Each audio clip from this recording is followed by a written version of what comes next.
I wanted to apologize for the irregular upload, so I decided to make another Console Peasant quotes for you guys. For those of you who don't know, I moved to Vietnam. For those of you who don't care, on to the quotes. Now, today's going to be a little bit different. I have a video here that I'd like to go over. The annoying thing about this series is too often people say the same things, but I finally have some complaints about the PC that hold a bit of water, and I wanted to share those perspectives with you today. Our video today is from Mr. Lay on the Floor Guy. Link to his original video is in the description. Let's begin. Hey guys, welcome, is Dan here, just sitting on the floor as usual. So what I would like to talk about today is something that I had a huge argument with one of my friends recently. And the thing is that we were thinking, what is better, PC or consoles? In terms of gaming, of course. So nowadays you'll see that PC gaming is pretty popular, like on YouTube and anywhere on the internet really.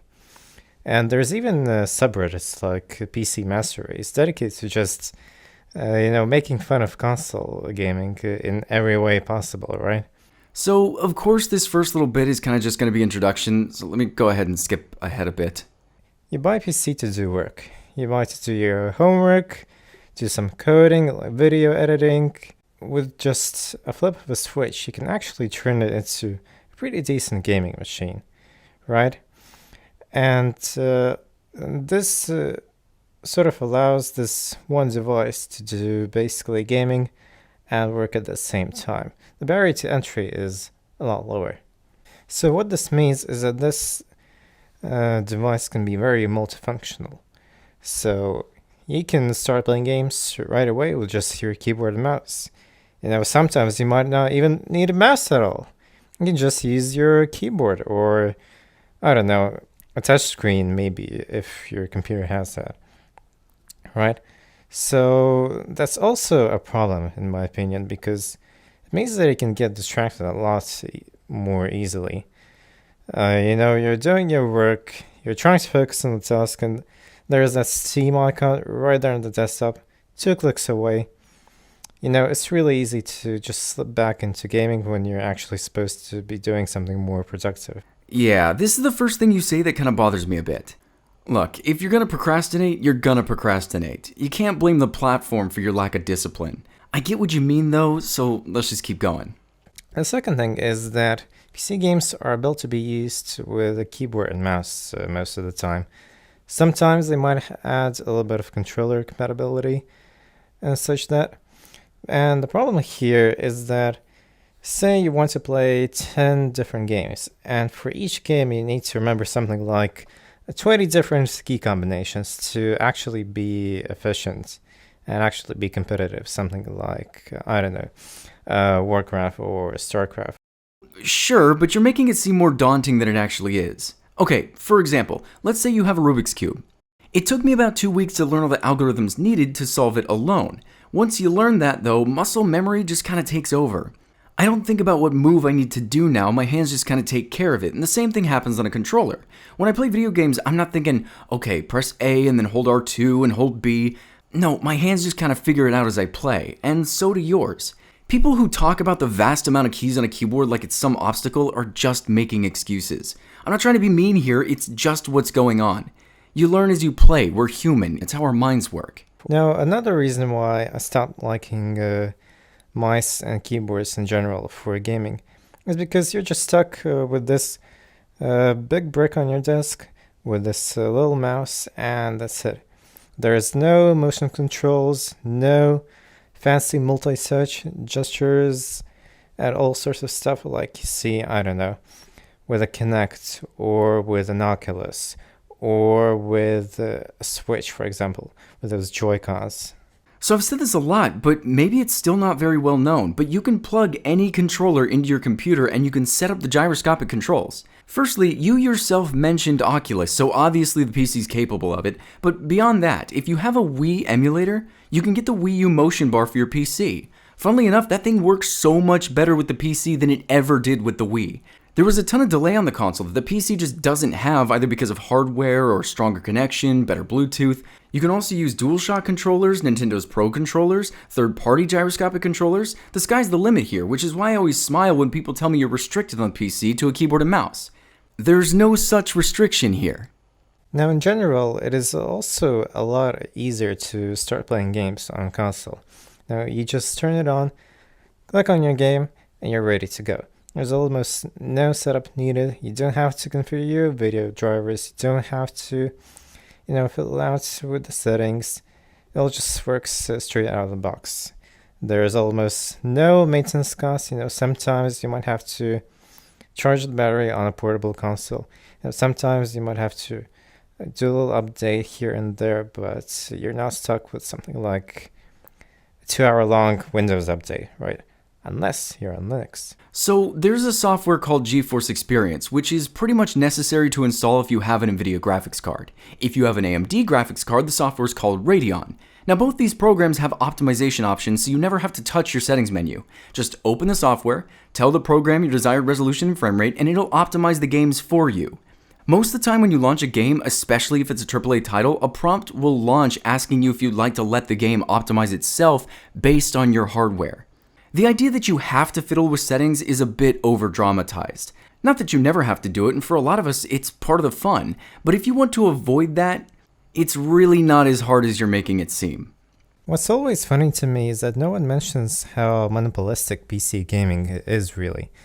So, to actually be competitive in PC gaming, Okay, why do you have to be competitive?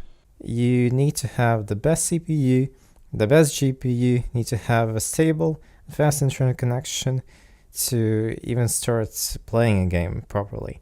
It needs a very expensive high refresh rate monitor, a good keyboard, a good mouse, and it's just very unfair.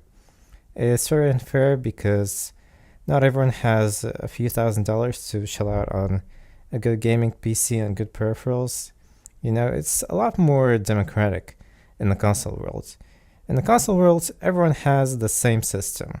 Everyone has the same specs, the same hardware, the same peripherals, more or less.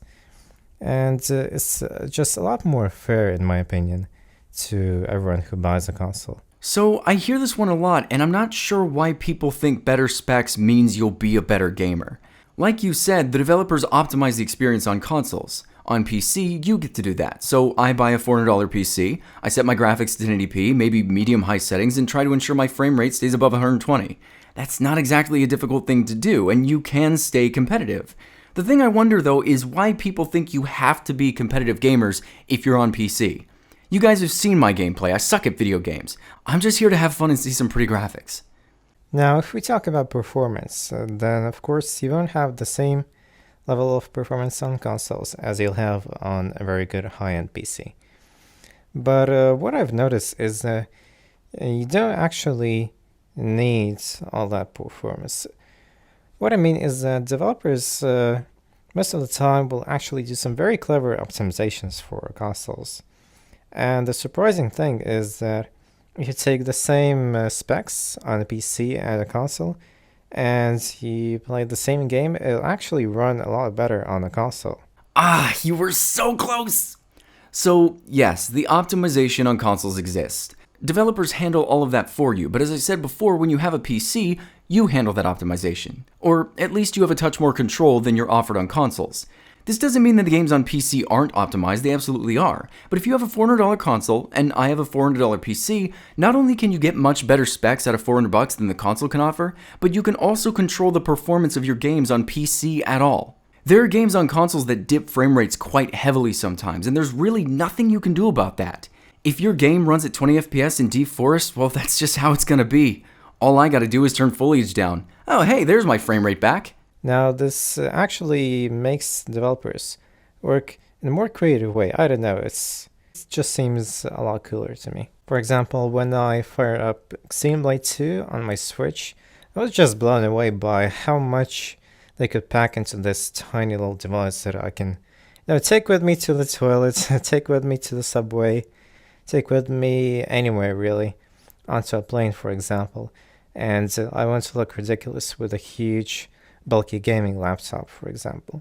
Dude, I don't know about you, but I've seen people whip out their gaming laptops on airplanes, and I'm pretty sure they're having themselves a pretty good time. I also think the Switch is more practical, but if you're worrying about how people see you in public, it's not the platform that you should be concerned about. Now, another thing to mention here is actually the games. that you can play on a PC and a console. So what you'll often see is that some games are actually released on consoles first, or they are better optimized on consoles. Now, Rockstar Games is actually quite famous for giving a preference to consoles. They started developing for them in the first place. And then maybe after, half a year or a year later, they'll port the game to PC as well. Now, if you want the latest and greatest, you'll actually end up having to buy a console anyway if you want to keep up with the latest games. Yeah, this is the part of the industry that I have issues with as well. It doesn't seem like all platforms are always equal. Like you said, Rockstar takes their precious time. Sometimes games come out on the PC first and then they're ported over, but you have to understand why this happens.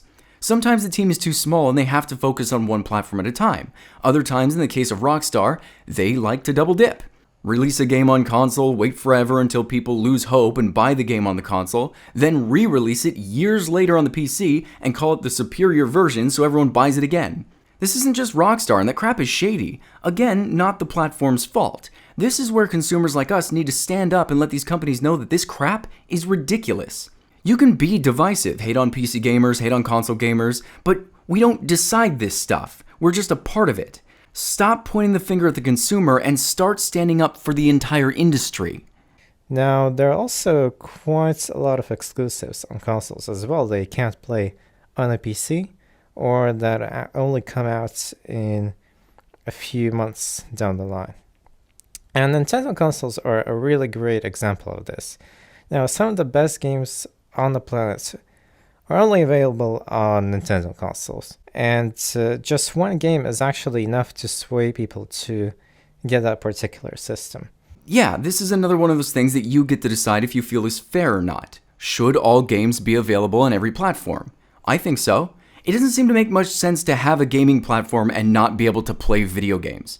As for Nintendo games, I absolutely see what you mean. I love me some Nintendo games, which is why I emulate. Now, yeah, I know, emulation is piracy, but if I was given a choice, I would pay for these games. In the past, I have. When I got the CMU emulator, I made sure to purchase a copy of every game I downloaded. If that still bothers you, then there's nothing I can do about that. The PC allows this as an option, and people are going to take advantage of that whether you like it or not. I figure while I have the ability, I'm gonna utilize it. All my video games on one machine, yeah, that's really appealing.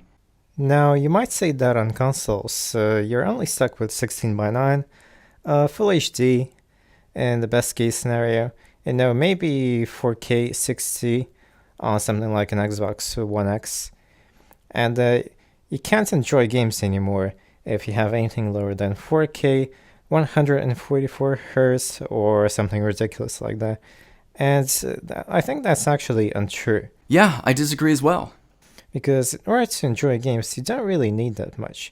50 years ago, people were just fine with something like Pong or Tetris. And that definitely wasn't above even 100 pixels horizontally. Yeah, see, that's why I don't like it when I hear people say, you need the cutting edge, 4K screen, 144 Hz monitor. You don't need. There's no such thing as need when it comes to graphics. Having that glass ceiling is very nice, though. At any time, I can choose to play my games at 4K or 144 Hz or 10-bit, on a controller or on a keyboard. It's that freedom. The PC allowing me to play any video game how I want to, the way I want to. Access to as many games as I like, and the ability to completely change the entire dynamic of my proclivity, even down to the individual video game itself, i.e. modding and whatnot. Well, that's it for me for now. Make sure to subscribe, make sure to like, dislike, hit that bell. Just do anything, please. I don't even have money for a desk or a table. That'd be pretty helpful. Alright, bye. I kind of like this guy. He wasn't a jerk, he didn't shove his opinion at you, just kind of told us his point of view, which is a breath of fresh air, I gotta tell ya. I really hope he sees this video and takes my thoughts and further thoughts in the comments into consideration. I wish you the best, man, and for the rest of you, I'll see you next time. Now before I leave, I wanted to let you guys know that I have been hearing you when it comes to this series. The content can definitely get repetitive here, so I'd like to take this time and reach out to you guys. What would you like to see in this series? How can I help spice it up? Let me know in the comments, and thank you guys so much for coming back again and again. Alright. Bye guys.